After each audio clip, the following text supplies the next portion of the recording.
आज हम लोग बिहार बोर्ड का जो 2024 में एग्ज़ाम होने वाला है, ठीक है। तो ये जो पेपर है आप लोग को हम दिखा रहे हैं वो 2023 का है, ठीक है।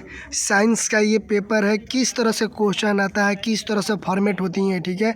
वो सभी इस पेपर से आप लोग को क्या होगा, कुछ अनुमान लग जाएगा, ठीक है। आप लोग को पेपर किस तरह से देना है, आप लोग को और साल भर की पढ़ाई नहीं किए हैं ना, तो अगर अच्छे से 3 मंथ पढ़ लेंगे ना, तो मेरा एकदम दावा है कि आप 90+ ला देंगे, ठीक है। 90% से एकदम कम नहीं लाएंगे आप, विश्वास है। अगर देखिए ये उतना डिफ़िकल्ट भी नहीं होता है, जो बोर्ड में क्वेश्चन आते हैं वो एवरेज होते हैं, ठीक है। जो आपके स्कूल में अगर टेस्ट वगैरह होता है ना, वो थोड़ा एडवांस लेवल का होता है, लेकिन उस तरह से एग्ज़ाम में क्वेश्चन नहीं आती हैं, ठीक है। एग्ज़ाम में क्या होता है कि एवरेज देता है, क्योंकि सारे बच्चों को एग्ज़ाम देना है, वो एक बोर्ड वाला नहीं चाहता है कि कोई बच्चे फेल हों, ठीक है। अब जो नहीं पढ़े हैं उसको तो फेल होना ही है, ठीक है। तो देखिए इसमें साइंस है, साइंस में क्या दिया है, टोटल 80 को ऑब्जेक्टिव दिया है, 1 नंबर का क्वेश्चन ना 80 को दिया है इसमें। तो आप लोगों को क्या क्या करना है, 80 को में से जितना मतलब 40 गो आपको बनाना है बस। जैसे 80 को ये दिया है, ठीक है। ये नहीं कि आपको 80 गो ही बना देना है ना, केवल 40 गो बनाना है। अगर 80 गो में जो आपको 40 गो आ रहा है उसको आप एकदम बना दीजिए, ठीक है। जो OMR शीट आता है रंगने वाला, उसको अच्छे से रंग दीजिए। और ये नहीं कि 80 को दिया है तो सब रंग दे तो बेकार हो जाएगा, ठीक है। आपके मार्क्स नहीं मिलेंगे, कट जाएंगे।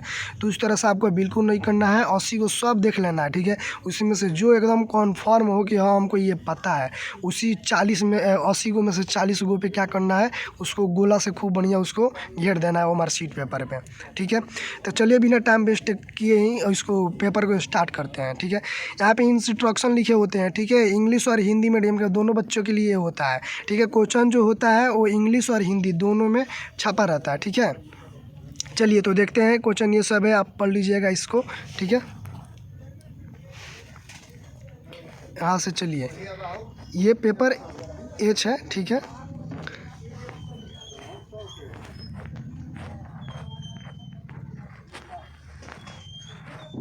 ये सब जितना भी देख रहे हैं इतना, ये सब क्या है, इंट्रोडक्शन है, ठीक है। क्वेश्चन यहाँ से शुरू हो रहा है, ठीक है। देखिए पहला क्वेश्चन क्या कहता है, निम्नलिखित में से किस लेंस को अपसारी लेंस कहते हैं। इंग्लिश में बोले तो which of the following lens is called the diverging lens, ठीक है। तो इसका करेक्ट आंसर क्या हो जाएगा, कॉनकेव लेंस, और हिंदी में इसको बोले थे अवतल लेंस, ठीक है। इसका राइट आंसर होगा, ठीक है। चलिए सेकेंड क्वेश्चन देखते हैं। सेकेंड क्वेश्चन क्या कहता है, देखिए which colour has maximum wavelength in the visual light. English में, हिंदी में बोले तो दृश्य प्रकार में किस वर्ण का तरंग दैर्घ्य अधिकतम होता है। मैं इंग्लिश थोड़ा हमको कम आती है, ठीक है। इंग्लिश में ही, इंग्लिश मीडियम से ही शुरू से, तो थोड़ा सा दिक्कत हो, आप एडजस्ट कर लीजिएगा, ठीक है। तो इसका आंसर क्या होगा, C नंबर, ठीक है। करेक्ट आंसर इसका क्या होगा, C। मैं टिक भी लगा दिया हूँ कि आपको दिक्कत नहीं होगा, ठीक है। अब चलिए थर्ड नंबर क्वेश्चन देखते हैं। To increase the value of the resistance, resistor should be conducted in.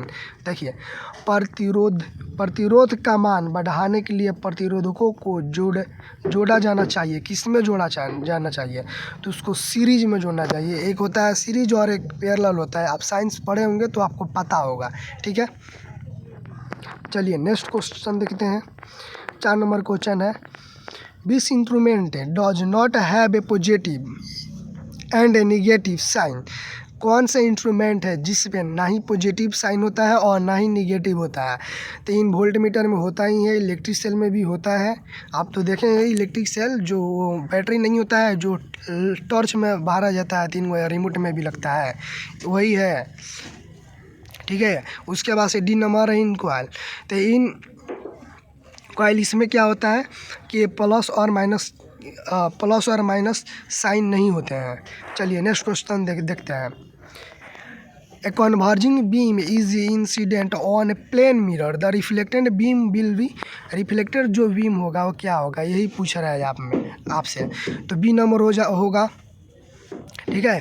Converging होगा, हिंदी में बोले तो अभी सारी होगा, फैल जाएगा वो, ठीक है, नहीं सॉरी, कन्वर्जिंग मतलब बहुत सारे लाइट का जो बीम होता है ना, एक पॉइंट पे आके क्या होता है, कन्वर्ज हो जाता है, यानी सब मतलब एक हो जाता है आपके भाषा में बोले तो। और डाइवर्ज मतलब छितर जाता है, जैसे किसी पे लाइट मारिएगा ना तो उसका डाइवर्जिंग मतलब होता है कि डिस्पर फैल जाना, लाइट की रोशनी क्या होता है, फैल जाता है, उसी को डिस्पर कर जाए। और जो रोशनी होता है वो आके एक जगह कन्वर्ज होता है, उसको कन्वर्जिंग कहते हैं, ठीक है। चलिए नेक्स्ट क्वेश्चन देखते हैं। The SI unit of magnetic flux is, magnetic flux का जो एसआई यूनिट होता है, चुंबकीय फ्लक्स का एसआई मात्रक क्या है, तो हो जाएगा आपका वेबर हो जाएगा, ठीक है। हिंदी में भी लिखा है आपका वेबर और इंग्लिश में भी वेबर, दोनों का मतलब सेम ही होता है। चलिए नेक्स्ट क्वेश्चन देखते हैं। There are 20 division between the zeros and two a number of an ammeter, what is the least count of the ammeter, ठीक है। तो इसका आपका सीधा सीधा आंसर क्या हो जाएगा, बी नंबर होगा, 0.1 एम मीटर होगा, ठीक है।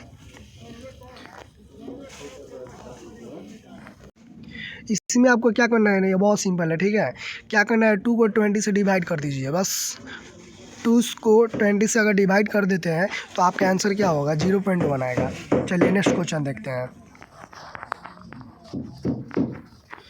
If several resistance are parallel there the equivalent resistor will be, क्या होगा, लेस देन ईच रेजिस्टेंस, ठीक है। यदि कोई प्रतिरोध समांतर हो तो उनका समतुल्य विरोध होगा, क्या होगा, तो प्रत्येक विरोध के बराबर हो जाएगा। ये आंसर गलत है आपका, ठीक है। प्रत्येक विरोध से अधिक हो जाएगा, ये भी गलत है। डी नंबर है, इनमें से कोई नहीं, ये भी गलत है। प्रत्येक प्रतिरोध से कम हो जाएगा, ये आपका क्या है, सही है। बी नंबर ऑप्शन आपका राइट है। चलिए, फ्रूट रिपेन हॉर्मोन्स इन, फल पकाने वाले हॉर्मोन्स का नाम क्या है, ठीक है। तो ये होता है इथेनॉल, ठीक है, जिसको हिंदी में क्या बोलते हैं, इथेनॉल ही बोलते हैं, और इंग्लिश में भी क्या बोलते हैं, इथेनॉल ही बोलते हैं। चलिए नेक्स्ट क्वेश्चन देखते हैं। मशरूम इज, मतलब मशरूम जो होते हैं ना, देखें वो फूड में भी लोग यूज़ करते हैं, वो बहुत रिच होता है, प्रोटीन में रिच होता है, ठीक है, उसमें बहुत ज़्यादा प्रोटीन पाया जाता है। हिंदी में क्या बोलते हैं, गोबर छत्ता, ठीक है। वो क्या होता है, एक प्रकार का वो क्या होता है, गोबर छत्ता जो होता है, जो हिंदी में बोलते हैं मशरूम इज, मशरूम जो जिसको इंग्लिश में बोलते हैं वो होता है एक सेप्रोफाइटिक, ठीक है। हिंदी में बोले तो एक मृत जीवी, ठीक है। चलिए नेक्स्ट क्वेश्चन देते हैं। ओजोन का अगिनवक सूत्र है, ठीक है। The molecular formula of ozone is O3, एकदम आसान है, ठीक है। चलिए नेक्स्ट क्वेश्चन देखते हैं।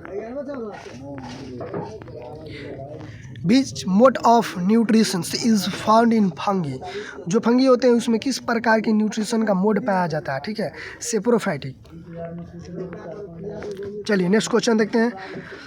The flow of energy in an ecosystem is, जो इकोसिस्टम में एनर्जी फ्लो होता है, ठीक है, और उसे क्या कहते हैं, यूनिडायरेक्शन, मतलब एक ही डायरेक्शन में हो जाता है, ठीक है। चलिए ये हो गया आपका। नेक्स्ट क्वेश्चन देखते हैं। मानव देह में कितने कोशिक पाए जाते हैं, इंग्लिश में भी देख लेते हैं, थोड़ा हमको हिंदी में दिक्कत है। How many chamber are found in human, ठीक है, 4 होता है, ठीक है। इसका आंसर क्या होगा, 4 होगा।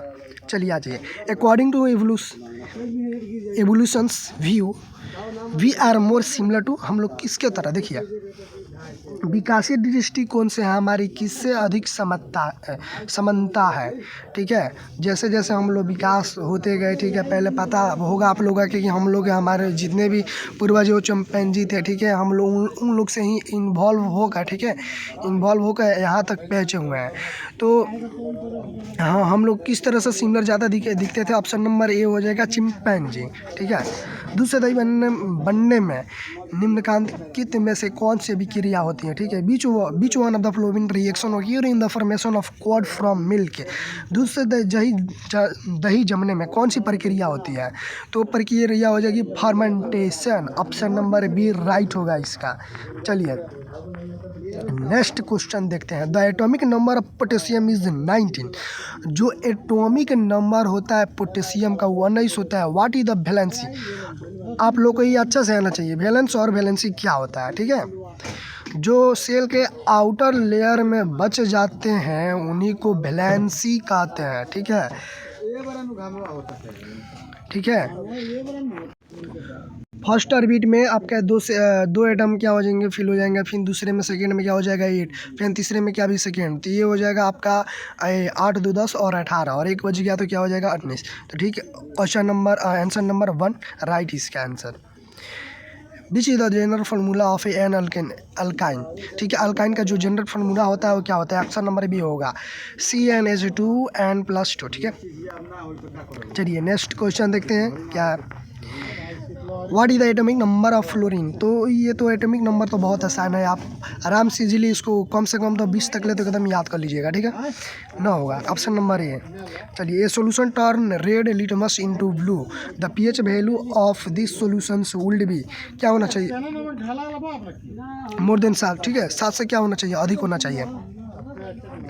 चलिए नेक्स्ट देखते हैं। What is the atomic weight of oxygen. Oxygen का एटॉमिक वेट क्या होता है, एटॉमिक नंबर पता है आपको क्या होता है, बहुत सारे बच्चे 8 पे मार देंगे टिक, ठीक है, लेकिन 8 गलत है। एटॉमिक वेट पूछा है, एटॉमिक मास पूछा है उसका, एटॉमिक, ठीक है, एटॉमिक वेट क्या होता है। तो ऑक्सीजन का जो एटॉमिक नंबर होता है क्या होता है 16, उसका डबल कर दीजिए, 16 दूना 8 होता है और उसका डबल कर दीजिए तो क्या हो जाएगा 8 दूना 16। ठीक है, और ओड होगा अगर 9 रहता तो 9 दूना 18 और उसमें एक प्लस कर देंगे 19। ठीक है, जितना भी इवन नंबर होता है उसका डबल कर दीजिए, उसका वेट हो जाता है। ठीक है, चलिए नेक्स्ट क्वेश्चन देखते हैं। Bauxite is an ore of which of the following metal, तो ये होता है एल्युमिनियम का। ठीक है, ऑप्शन नंबर सी सही है इसका। चलिए आ जाइए, the correct order of reactivity of metal is, आपको एकदम देखिए, आपको क्या है कि रिएक्टिविटी सीरीज को अच्छे से आपके दिमाग में फिट होना चाहिए, तभी ये क्वेश्चन बनेगा। ठीक है, उसका एक ट्रिक होता है, काशीनाथ का माली कौन है, जड़ा आ गया, काशीनाथ का माली आलू फीके पकाता है, कौन है, जड़ा आ गया। ठीक है, इधर हम लिखे भी हैं, आप याद कर सकते हैं, लेकिन इसका वो ट्रिक नहीं लिखे हैं, ट्रिक यही होता है। ऑप्शन नंबर इसका क्या होगा, डी करेक्ट आंसर होगा। चलिए अब आ जाते हैं 24 नंबर क्वेश्चन पे।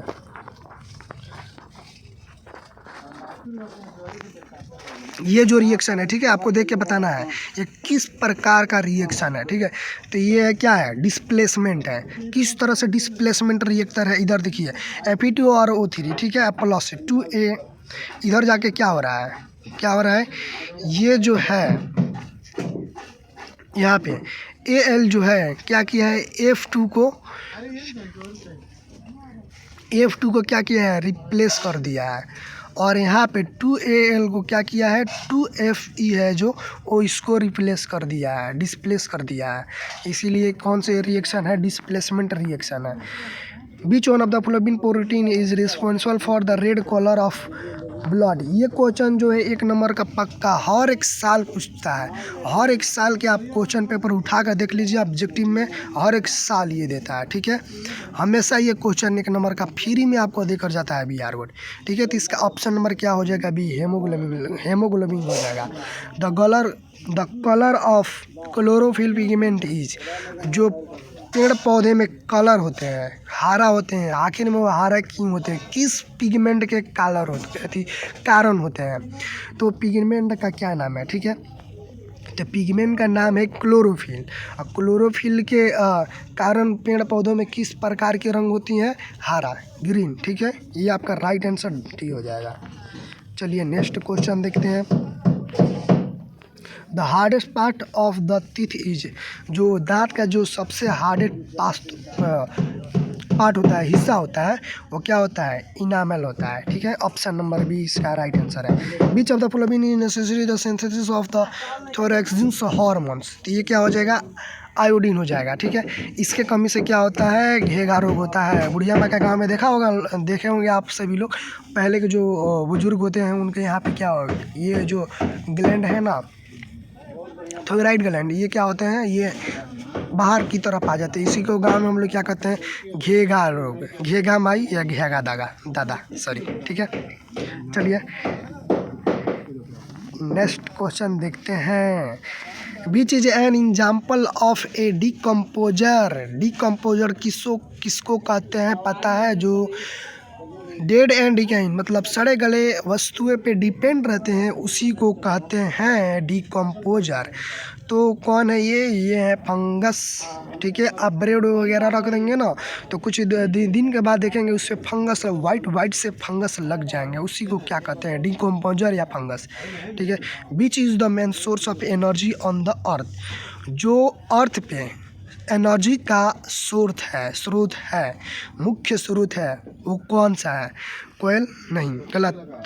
वुड ये भी गलत। वाटर ये भी गलत। सन सब कुछ करो, सन नहीं, ऑप्शन नंबर इसका क्या होगा, डी होगा। सब कुछ करो, अगर सन नहीं रहता तो कोई भी एनर्जी का सोर्स अर्थ पे एग्जिस्ट ही नहीं करता। जैसे सन, अगर मान लो कि सन नहीं है तो अगर सन से ही ना पेड़ पौधे जो है अपने लिए भोजन बनाते हैं और पेड़ पौधे के खाकर हम लोग जीवित रहते हैं या एनिमल्स जीवित रहते हैं। तो इनडायरेक्टली जो मुख्य स्रोत होता है ऊर्जा का वो सन ही होते हैं। ठीक है, सब कोई जितना भी लिविंग वस्तुएं, लिविंग बीइंग है, जितना भी मानव जीवन है, जितना भी लोग हैं, ये क्या है, सभी कोई सन एनर्जी लेता है, भोजन लेता है, जिससे कि और वो जो है एनर्जी सन से ही मिलता है सबको। चलिए नेक्स्ट क्वेश्चन देखते हैं। Which of the following is are the part of the environment.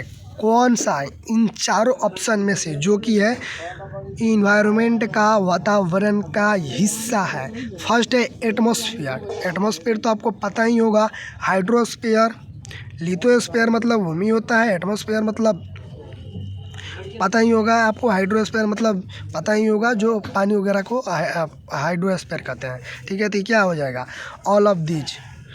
चलिए नेक्स्ट क्वेश्चन देखते हैं। How many trophic level are there in a forest ecosystem. Option number 4 होगा, ऑप्शन नंबर डी।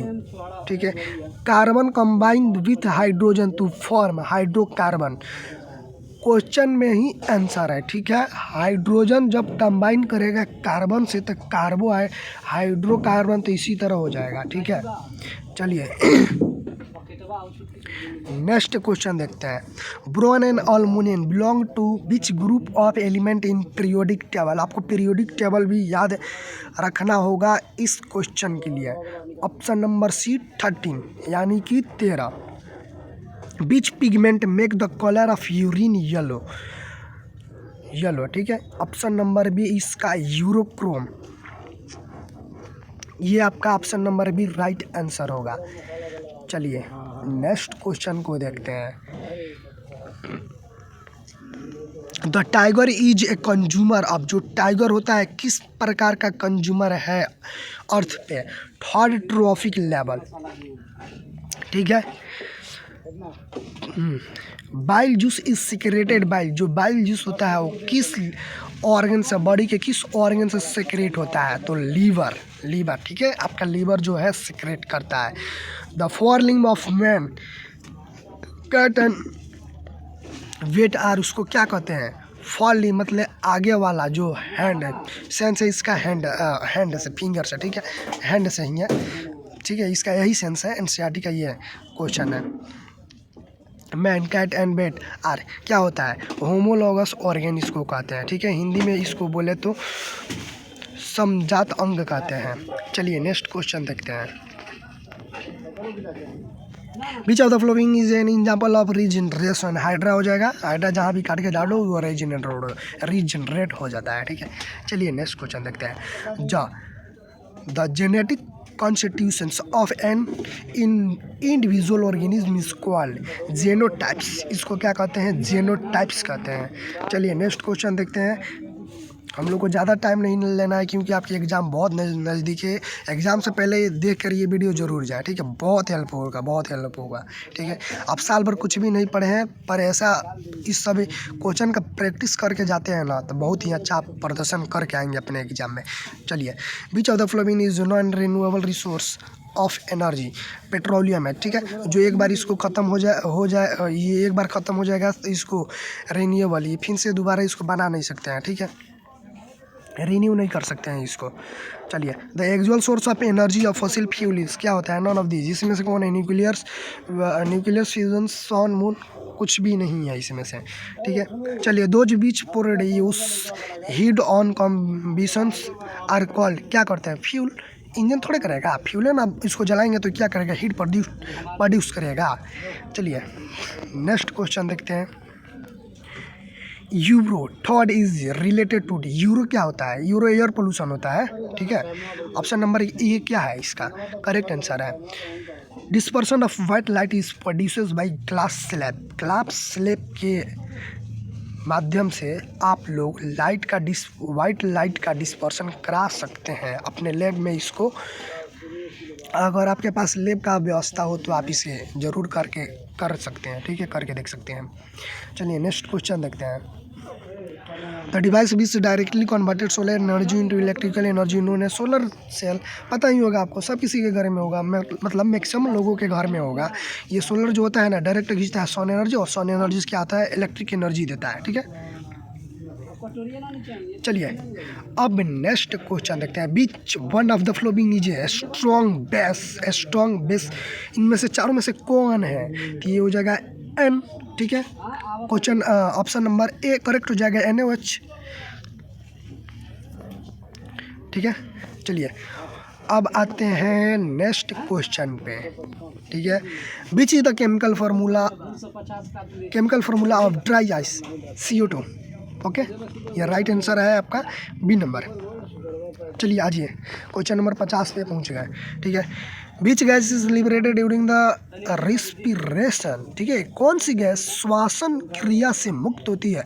आपकी भाषा में कौन सी गैस जब हम सांस लेते हैं ना, हम लोग जितने भी लिविंग बींग है, जब हम लोग सांस लेते हैं तो कौन सी गैस है जो हमारे अंदर से बॉडी से बाहर निकलती है, ये पूछा है। और अंदर क्या जाती है आपको तो पता होगा, ऑक्सीजन जाता है और कार्बन डाइऑक्साइड बाहर आता है।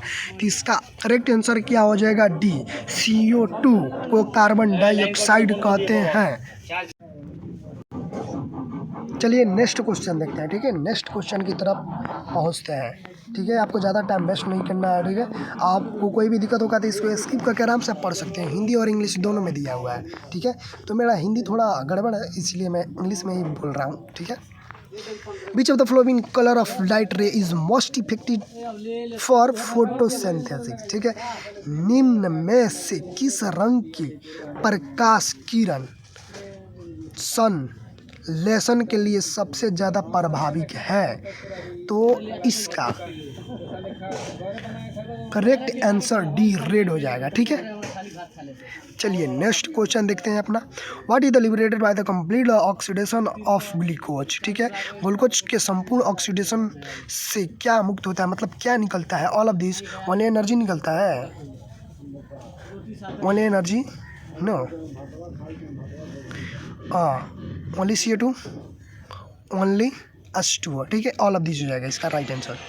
चलिए next question. What types of membrane is the cell membrane, ठीक है। कोशिका झिल्ली किस प्रकार की झिल्ली है? सेमी परमेबल, ठीक है, सेमी परमेबल है। इसको हिंदी में भी देख लीजिए, हिंदी में लिखा है अर्ध पारगम्य, ठीक है, अर्ध पारगम्य लिखा हुआ है, ठीक है। चलिए क्वेश्चन नंबर नेक्स्ट देखते हैं। 54 क्वेश्चन नंबर देखते हैं। Full form of ATP is, ATP क्या होता है पता है ना? ये जो ग्लूकोज वाला चैप्टर है ना, उसी में है, ठीक है। प्लांट वाला क्या करता है, प्लांट किस तरह से लेकर किस तरह क्या क्या करता है और किस तरह से ATP बनाता है, एनर्जी कहाँ स्टोर करता है, ये उसी चैप्टर का है, ठीक है। तो इसका करेक्ट आंसर क्या हो जाएगा? सी हो जाएगा, एडेनोसिन ट्राइफॉस्फेट, ठीक है। चलिए नेक्स्ट देखते हैं, नेक्स्ट क्वेश्चन देखते हैं। B solution is use to test the present of starch, iodine, ठीक है। आयोडीन को यूज करते हैं देखने के लिए कि स्टार्च है कि नहीं है। चलिए next question. Rate of photosynthesis depend on which factor, birth हो जाएगा, A एंड B हो जाएगा। प्रॉपर्टी जब लाइट की प्रॉपर्टी कैसी है, ठीक है। और B number the amount of light कितनी है, इस पर डिपेंड करेगा। चलिए अब क्वेश्चन नंबर 57 57 पे आ गए हैं। What is the common name of CaOCl2? Bleaching powder, ठीक है, ब्लीचिंग पाउडर, जिसको हिंदी में शायद खावा सोटा कहते हैं हम लोग देहात में, ठीक है। इसको क्या होता है ना, ये यूज होता है उसी में ना, यूज होता है अगर घर पे कोई जैसे पुआ वगैरह होता है उसमें डाल दिया जाता है तो उस क्या होता है, थोड़ा उसको सॉफ्ट और उसको क्या होता है, फुला देता है, ठीक है। चलिए, iodise salt is, iodise salt को क्या कहते हैं? ऑप्शन नंबर बी NaCl+Kl, ठीक है। डेलवाई consisting of 19% copper and 10% SN is name as bronze कहते हैं। क्वेश्चन नंबर क्या है? डी राइट आंसर है। चलिए नेक्स्ट देखते हैं। How many bond are there between two atom bonds लिखा है, sorry bonds are there between two atom of one molecules of oxygen gas, 2 होगा। चलिए, what is the philosopher wool? Philosopher wool क्या है? GNO है, ठीक है, ऑप्शन नंबर ए होगा। राइट आंसर आपका option number A. The sodium salt of higher fatty acid are called salt, ठीक है, ऑप्शन नंबर सी होगा। Which of the following is a symbol of carbonic group? ये हो जाएगा option number C हो, ठीक है। Which of the following organic compound is alkyne? तो इसको कहते हैं एसिटिलीन, ठीक है, option number C right answer. चलिए, the focal length of which mirror is taken negative according to convention of sign? उसके अनुसार ऑप्शन नंबर बी अवतल दर्पण हिंदी में और इंग्लिश में कॉनकेव मिरर कहते हैं। चलिए, अब नेक्स्ट क्वेश्चन देखते हैं। Which is the object placed to form a magnified virtual image in a concave mirror? तो रखेंगे किसी भी ऑब्जेक्ट को फोकल और पोल के बीच में, वही जो इमेज बनेगा वर्चुअल इमेज बनेगा, ठीक है, कॉनकेव मिरर पे। ऑप्शन नंबर ए इसका राइट है। How many law of reflection of light are there? कितना होता है? 2 होता है, ये आप सभी को पता ही होगा। चलिए, अब आते हैं नेक्स्ट क्वेश्चन पे। नेक्स्ट क्वेश्चन है, what is the value of reflective index of a medium? तो sine I by sine R, sine I का मतलब एंगल ऑफ इंसिडेंस और साइन आर के मतलब एंगल ऑफ रिफ्लेक्शन, ठीक है। ऑप्शन नंबर ए इसका राइट होगा। What is the SI unit of power of light? Dipole होता है, ठीक है, डाइपोटर लिखा हुआ है हिंदी में, ठीक है, डाइपोटर होता है। ऑप्शन नंबर डी होगा। The magnifications in a convex lens is equal to V/U होगा, ऑप्शन नंबर सी होगा, ठीक है। चलिए, what is the reflective index of diamond? Diamond का 2.42 होता है reflective index, option number D इसका करेक्ट आंसर होता है। A prism is bounded by how many surface? ये 5, बहुत लोग 3 पे मारेंगे, 3 गलत है, 5 होता है इसका राइट आंसर, ठीक है। आप गिन भी सकते हैं, 3 तो साइड हो जाएगा और एक नीचे और एक नीचे और एक ऊपर, 5। चलिए, next question. The reaction in which ions are exchange is called double displacement, ठीक है। देखिए, इधर का जो एलिमेंट है उधर जाता है, उधर का एलिमेंट इधर जाता है, और इसी को क्या कहते हैं? डबल डिस्प्लेसमेंट होता है, इसी को डबल डिस्प्लेसमेंट कहते हैं। चलिए, which of the following equation is not balance? इसमें से कौन सा जो इक्वेशन हो बैलेंस नहीं है? Option number D right answer. The pH value of any natural solution is, natural solution का pH वैल्यू क्या होता है? तो 7 होता है, ठीक है। इसका करेक्ट आंसर क्या हो जाएगा? ऑप्शन नंबर सी हो जाएगा। चलिए, नेक्स्ट क्वेश्चन देखते हैं। Which of the following is a natural indicator? Natural indicator मतलब लिटमस किस में बेस है और किस में एसिड है, उसके लिए जो नेचुरल इंडिकेटर होता है वो क्या होता है? टर्मेरिक होता है, ऑप्शन में दिया हुआ है, ऑप्शन नंबर बी टर्मेरिक क्या है? इसका राइट आंसर है। चलिए, नेक्स्ट क्वेश्चन देखते हैं। धोबिया सोडा का रासायनिक सूत्र क्या है? इंग्लिश में इसको कहेगा what is the chemical formula of washing soda, ठीक है, इसी को हिंदी में धोबिया सोडा कहते हैं। तो इसका फार्मूला जो है ऑप्शन नंबर सी है, Na2CO3, ठीक है, 10H2O। चलिए नेक्स्ट क्वेश्चन देखते हैं। नेक्स्ट क्वेश्चन आपका है, which of the following is a heterogeneous compound. Heterogeneous, homogeneous, ये आपको अच्छे से आना चाहिए। हेट्रोजेनियस वो होता है जिसको अलग हम कर सकते हैं, होमोजेनियस वो होता है जिसको अलग हम नहीं कर सकते हैं। जैसे एग्जाम्पल आपको दे रहे हैं, अगर आप पानी ले लीजिए कप में और उसमें बालू डाल दीजिए, उसको क्या करते हैं, वो हेट्रोजेनियस सोल्यूशन है, उसको हम आसानी से क्या कर सकते हैं, अलग कर सकते हैं। और वाटर ले लीजिए आप गिलास में और उसमें चीनी को डिसॉल्व कर दीजिए, तो क्या है, होमोजेनियस है, उसको आसानी से हम क्या कर सकते हैं, उसको अलग नहीं कर सकते हैं। बहुत लोग दिमाग लगाएंगे कि हाँ उसको वेपराइज करके उसको क्या करते हैं, अलग कर सकते हैं, पर जितना आसानी से तो इससे बढ़िया आप एग्जांपल ये भी ले सकते हैं, अगर मिल्क में मिला दे, मिल्क में क्या पानी मिला दे, उसको हम लोग क्या अलग नहीं कर सकते हैं। चलिए तो ये आप ऑप्शन नंबर क्या हो जाएगा, प्लास्टर ऑफ पेरिस, ठीक है। चलिए नेक्स्ट क्वेश्चन देखते हैं। The hardest natural substance is, क्या होता है, बहुत कठोर होता है, नेचुरल सब्सटेंस है, ठीक है। क्या है, डायमंड होता है, नहीं जल सकता है, ना कुछ फूट सकता है, ना टूट सकता है, ठीक है। और शाइनिंग भी इसका ज़बरदस्त एकदम कमाल का होता है। चलिए अब एकदम नेक्स्ट एंड आखिरी हम लोग का क्वेश्चन है, बस इतना ही क्वेश्चन है, ठीक है, साइंस में। Which of the following ions are can turn red litmus paper blue, ठीक है, OH ऑप्शन नंबर भी करेक्ट है। इसमें देखिए क्या है, ये साइंस और SST आप लोगों को 20 नंबर का प्रैक्टिकल हुआ है ना, इंटरनल आप लोगों को 20 नंबर मिल जाएगा। इसीलिए क्या किया है, ऑब्जेक्टिव इसमें 40 का ऑब्जेक्टिव कर दिया और 40 का सब्जेक्टिव कर दिया है। बाकी इंग्लिश और हिंदी और हिंदी संस्कृत वो 3 सब्जेक्ट है ना, उसमें आपको क्या होगा, 100 ऑब्जेक्टिव देगा, ठीक है, जिसमें से 50 आपको बनाना पड़ेगा। 50 नंबर का ऑब्जेक्टिव है उसमें, और 50 नंबर का क्या है, सब्जेक्टिव है।